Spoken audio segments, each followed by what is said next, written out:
Students, हमारे पास कक्षा 10 का विज्ञान का पेपर है। यह पेपर 2024 बोर्ड परीक्षा में आया हुआ है। पेपर का कोड 824 IM है। जैसा ये पेपर है ऐसा ही पेपर आपका जो है बोर्ड परीक्षा में आता है।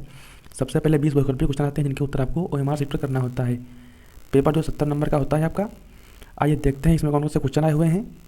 सबसे पहला जो है जिससे वैकल्पिक क्वेश्चन दिया हुआ है, किसी अवतल दर्पण पर आपतित प्रकाश किरण दर्पण से परावर्तन के उपरांत अपने ही मार्ग से वापस आ जाती है। यह किरण मुख्य अक्ष का प्रतिच्छेदन करती है। तो जब अवतल दर्पण से जो है वक्रता केंद्र से होकर के जब किरण जाती है अवतल दर्पण पर, तो वो वापस जो है वक्रता केंद्र से ही होकर गुजरती है, तो वो मुख्य अक्ष के वक्रता केंद्र पर मिलेगी। तीसरा ऑप्शन आपका इसमें सही हो जाएगा। अगला प्रश्न नंबर 2 दिया हुआ है, एक लेंस वस्तु के स्थिति विशेष के लिए आभासी सीधा तथा आवर्धित प्रतिबिंब बनाता है। लेंस होगा तो वो लेंस जो है उत्तल लेंस होगा। दूसरा वाला ऑप्शन आपका सही हो जाएगा। अगला प्रश्न नंबर 3 है, नेत्र लेंस की फोकस दूरी में परिवर्तन किया जाता है। तो नेत्र लेंस की फोकस दूरी में परिवर्तन जो है पश्चिमाभी मांसपेशियों द्वारा किया जाता है। आखिरी वाला जो है ऑप्शन आपका डी वाला सही हो जाएगा। अगला प्रश्न नंबर 4 है, स्वच्छ आकाश के नीले रंग के लिए उत्तरदायी प्रकाशीय घटना है। तो प्रकाश के प्रकीर्णन के कारण जो है आकाश का रंग नीला दिखाई देता है। दूसरा वाला ऑप्शन आपका सही हो जाएगा, बी वाला। अगला प्रश्न नंबर 5 है, किसी विद्युत बल्ब पर 440 वाट 220 वोल्ट अंकित है। बल्ब फिलामेंट का प्रतिरोध होगा। तो यहाँ पर P दिया हुआ है, V दिया हुआ है और R पूछ रहा है प्रतिरोध। तो P बराबर सूत्र होता है V²/R। तो R बराबर हो जाएगा V²/P। R बराबर 220 × 220 अपान में 440, तो जो है आपका 110 ओम आ जाएगा। डी वाला ऑप्शन आपका सही हो जाएगा। अगला प्रश्न नंबर 6 देखते हैं। प्रश्न नंबर 6 दिया हुआ है, विद्युत परिपथ में प्रयुक्त होने वाले कुछ अवयवों के संकेत चिन्ह स्तंभ ए में दिए गए हैं। स्तंभ बी में दिए गए नामों से सुमेलन करके सही विकल्प का चयन कीजिए। आपको इसमें मैचिंग करनी है। जो पहला वाला से दिया हुआ है, पहला वाला है आपका परिवर्ती प्रतिरोध, फर्स्ट वाला थर्ड से मिलेगा। फिर दूसरा दिया हुआ है ये जो है आपका अमीटर का दिया हुआ है, तो सेकंड वाला जो है फोर्थ से मिलेगा। फिर अगला जो है तीसरा वाला दिया हुआ है ये विद्युत सेल है। अगला जो चौथा वाला है ये तार क्रॉसिंग का है। तो पहला ऑप्शन ए वाला आपका इसमें सही हो जाएगा। अगला प्रश्न नंबर 7 देखते हैं। प्रश्न नंबर 7 है, किसी धारावाही प्रणालिका को स्वतंत्रतापूर्वक लटकाने पर सदैव स्थिर होगी। तो वो सदैव जो है उत्तर और दक्षिण दिशा में स्थिर होगी। आपका तीसरा ऑप्शन सी वाला सही हो जाएगा। अगला प्रश्न नंबर देखते हैं। अब जो है ये केमिस्ट्री के क्वेश्चन यहाँ पर दिए हुए हैं। पहला जिससे इसमें दिया हुआ 8वां, निम्नलिखित में से कौन सी धातु कमरे के ताप पर ठोस अवस्था में नहीं होती है।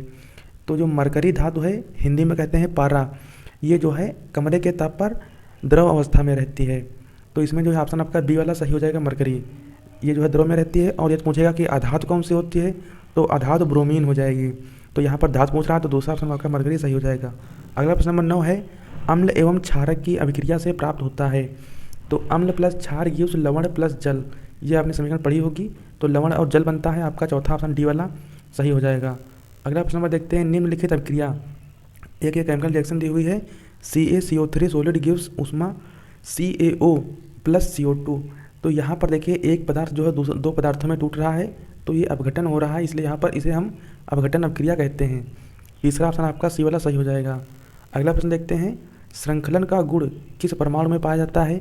तो श्रृंखलन का गुण जो है कार्बन में पाया जाता है। पहला ऑप्शन आपका ए वाला सही हो जाएगा। अगला प्रश्न है, निम्नलिखित में एल्काइन है। तो एल्काइन जो है CH3 एल्काइन जो होता है, एल्काइन में ट्रिपल बॉन्ड होते हैं, एल्कीन में 2 बॉन्ड होते हैं और एल्केन में सिंगल बॉन्ड होता है। तो देखिए बी वाला जो ऑप्शन है CH3C ट्रिपल बॉन्ड CH, इसमें 3 बॉन्ड दिए हुए हैं, तो ये एल्काइन है, इसलिए जो है दूसरा ऑप्शन बी वाला आपका सही हो जाएगा। अगला प्रश्न दिया हुआ है 13 वाला, ईंधन एवं औषधियों के रूप में उपयोग होता है। तो ये आप लोग बताइए इसमें कौन सा ऑप्शन सही होगा। अब देखते हैं, अब जो है आगे बायोलॉजी के प्रश्न दिए हुए हैं। जैसे पहले इसमें दिया हुआ क्वेश्चन नंबर 14, गुर्दे की इकाई जो उत्सर्जन की प्रक्रिया में भाग लेती है। तो इसमें आपका बी ऑप्शन सही हो जाएगा, वृक्काणु या नेफ्रॉन। अगला प्रश्न दिया हुआ है 15, पौधों में जाइलम किसके लिए उत्तरदायी है। तो जाइलम से जो है जल का वहन होता है। पहला ऑप्शन आपका ए वाला सही हो जाएगा। अगला प्रश्न देखते हैं 16, सुपोषी पोषण के लिए आवश्यकता होती है कार्बन डाइऑक्साइड और जल की, क्लोरोफिल की, सूर्य का प्रकाश की। तो इनमें से सही की सबकी आवश्यकता होती है। तो चौथा ऑप्शन आपका इनमें से सभी है, सही हो जाएगा। अगला प्रश्न देखते हैं 17, ऑक्सीजन की उपस्थिति में पाइरुवेट का ऑक्सीकरण कोशिका के किस भाग में होता है। तो वो जो है माइटोकॉन्ड्रिया में होता है। तीसरा ऑप्शन सी वाला आपका सही होगा। अगला प्रश्न 18 है, मेंडल ने अपना प्रयोग किया था। तो मेंडल ने अपना प्रयोग जो है मटर के पौधे पर किया था वंशानुगत गुणों का अध्ययन करने के लिए। तो यहाँ पर आप लोग कन्फ्यूज ना होइएगा, यहाँ पर जो है पहला ऑप्शन आपका ए वाला सही हो जाएगा, वंशानुगत गुणों का अध्ययन करने के लिए।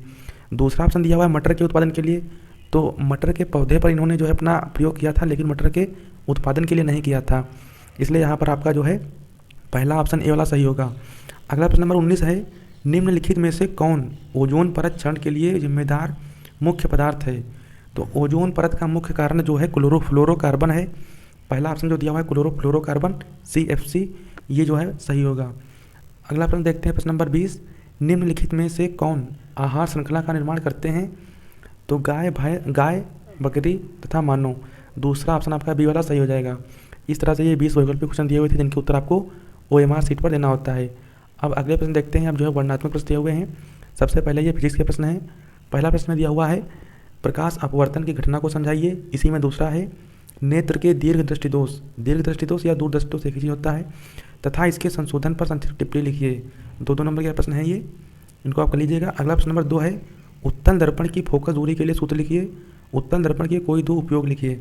फिर इसी में अगला प्रश्न दिया हुआ है, 2 सेंटीमीटर लंबी वस्तु 20 सेंटीमीटर फोकस दूरी के उत्तल लेंस के सम्मुख मुख्य अक्ष के लंबवत रखी है। लेंस से वस्तु की दूरी 30 सेंटीमीटर है। प्रतिबिंब की स्थिति तथा प्रकृति याद कीजिए। छोटा सा निम्नलिखित दिया हुआ है, ये भी आपका सभी 2 नंबर के प्रश्न हैं। अगला प्रश्न देखते हैं, प्रश्न नंबर 3, किसी चुंबकीय क्षेत्र में धारावाही चालक पर लगने वाला बल किन किन कारकों पर निर्भर करता है? अगला प्रश्न है, चुंबक तथा धारावाही प्रणालिका में अंतर स्पष्ट कीजिए। फिर अगला प्रश्न नंबर 4 है, धारावाही चालक से संबंधित चुंबकीय क्षेत्र की दिशा ज्ञात करने के लिए दक्षिण हस्त अंगुष्ठ नियम यानी कि दाहिने हाथ के अंगूठे का नियम लिखिए। सीधे धारावाही चालक द्वारा उत्पन्न चुंबकीय क्षेत्र रेखाओं को दर्शाइए, जिसका आपको उत्तर देना है। इसी में दूसरा पार्ट दिया हुआ है, दिए गए परिपथ में A तथा B, A एवं B के बीच तुल्य प्रतिरोध तथा 5 ओम प्रतिरोध के सिरों के बीच विभवांतर की गणना कीजिए। नीचे फिगर दिया हुआ है, न्यूमेरिकल है ये, तो इसको आप सॉल्व कर लीजिएगा। ये जो है आपका लॉन्ग का प्रश्न है, प्रश्न नंबर 4। इसी में क्वेश्चन अथवा में दिया हुआ दूसरा, वैद्युत परिपथों में फ्यूज का क्या महत्व है? किसी मकान में कुल अधिभार 2200 वाट है। विद्युत की आपूर्ति 220 वोल्ट पर की जाती है। मकान में प्रयुक्त फ्यूज का अनुमतांक क्या होना चाहिए? विद्युत ऊर्जा का व्यापारिक मात्रक लिखिए। दूसरा इसमें दिया हुआ है, घरेलू विद्युत परिपथ में प्रयुक्त तारों के नाम तथा आवरण तारों के रंग लिखिए। ये जो है क्वेश्चन बहुत बार आ रहा है, सभी लगभग पेपरों में आया। दूसरा वाला इसमें दिया हुआ है, तो आप ध्यान रखिए, 3 तार होते हैं, न्यूट्रल होता है, एक फेज होता है और एक अर्थिंग वाला वायर होता है। 3 तार होते हैं जिनके आपको आवरण भी बताना है, तो इसको आप देख लीजिएगा। तो प्रश्न नंबर 4 में जो है 2 क्वेश्चन दिए हुए हैं अथवा में, तो इनमें से आपको किन्हीं 2 के उत्तर देना है, चाहे आप पहले के 2 कीजिए या फिर अथवा में जो नीचे 2 दिए उनके उत्तर आप कीजिए। अगला आप सेक्शन देखते हैं। अब जो है ये केमिस्ट्री के क्वेश्चन दिए हुए हैं यहाँ पर। इसमें पहला क्वेश्चन नंबर 5 दिया हुआ है, निम्नलिखित यौगिकों का IUPAC नाम लिखिए। फर्स्ट और सेकंड नीचे 2 यौगिक दिए हुए हैं जिनके आपको IUPAC नेम लिखना है। इसी में दूसरा क्वेश्चन बी वाला दिया हुआ है, संयोजन अभिक्रिया का एक उदाहरण लिखिए। आपको जो है केवल रासायनिक समीकरण लिखिए, केवल रासायनिक समीकरण आपको लिखना है, केमिकल रिएक्शन। फिर दूसरा है संतुलित समीकरण लिखिए। एक क्वेश्चन दिए हुए, इसकी आपको संतुलित समीकरण लिखनी है। अगला प्रश्न देखते हैं, प्रश्न नंबर 6। पहला इसमें दिया हुआ है, निम्नलिखित तत्वों का इलेक्ट्रॉनिक विन्यास लिखिए। आपको इलेक्ट्रॉनिक विन्यास जो है KLMN इस तरह से लिखना है। सोडियम और क्लोरीन 2 दिए हुए हैं, चाहे आप KLMN में लिखिए और या फिर SPDF में भी लिख सकते हैं। इसी में बी में दिया हुआ है, निम्नलिखित समीकरणों को संतुलित कीजिए। निम्नलिखित समीकरणों को संतुलित कीजिए। नीचे 2 रिएक्शन दिए हुए जिनको आपको संतुलित करना है, आपको अणु परमाणु जो है बराबर करने हैं। अगला प्रश्न नंबर 7 दिया हुआ है, निम्नलिखित पर संक्षिप्त टिप्पणी लिखिए। ये जो है आपका लॉन्ग का प्रश्न है, इसमें अथवा में क्वेश्चन दिए हुए हैं, अम्लीय वर्षा, तन्यता एवं आघातवर्धता मिसेल। अथवा में क्वेश्चन दिए हुए हैं, संक्षारण से आप क्या समझते हैं? इससे सुरक्षा के 2 उपाय लिखिए। ऊष्मा छेपी और ऊष्मा शोषी अभिक्रिया से आप क्या समझते हैं? उदाहरण दीजिए। तो इनमें से आपको जो आपको अच्छे से आ रहा हो एक कर लीजिएगा, चाहे ऊपर के 3 ABC कीजिए या फिर जो नीचे 2 क्वेश्चन दिए हुए हैं AB ये कीजिएगा। अगला क्वेश्चन सेक्शन आप देखते हैं जो है बायोलॉजी का।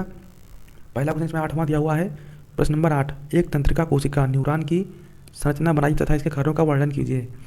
अगला प्रश्न नंबर 9 दिया हुआ है, निम्नलिखित पर संक्षिप्त टिप्पणियाँ लिखिए। थायरॉक्सिन हार्मोन के कार्य मुकुलन। ये जो है 2 आपको उत्तर देना है, सभी जो है 2 नंबर के प्रश्न हैं। इसमें जो है डबल दिए हुए ना, इसलिए ये जो है 4 नंबर के हैं। अगला प्रश्न नंबर देखते हैं 10, पुष्पी पौधों में लैंगिक जनन का वर्णन कीजिए। ये भी 4 नंबर का है। आखिरी प्रश्न नंबर 11 है, ये जो है लॉन्ग का प्रश्न है, 6 नंबर का होता है। मनुष्यों में ऑक्सीजन तथा कार्बन डाइऑक्साइड का परिवहन कैसे होता है? अथवा प्रश्न दिया हुआ है, मानव के हृदय की संरचना का उपयोग चित्र की सहायता से वर्णन कीजिए। तो इन दोनों में से आपको जो प्रश्न अच्छे से आ रहा हो एक प्रश्न कर लीजिएगा।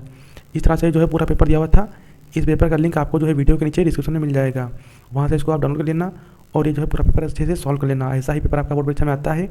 जिस तरह से इसमें क्वेश्चन दिए हुए हैं इसी तरह से क्वेश्चन आते हैं। पेपर से बहुत कठिन नहीं आता है। अच्छे तैयारी कीजिए, बढ़िया पेपर होगा। और सभी लोग हमारे चैनल को सब्सक्राइब कर लीजिए। धन्यवाद। जय हिंद।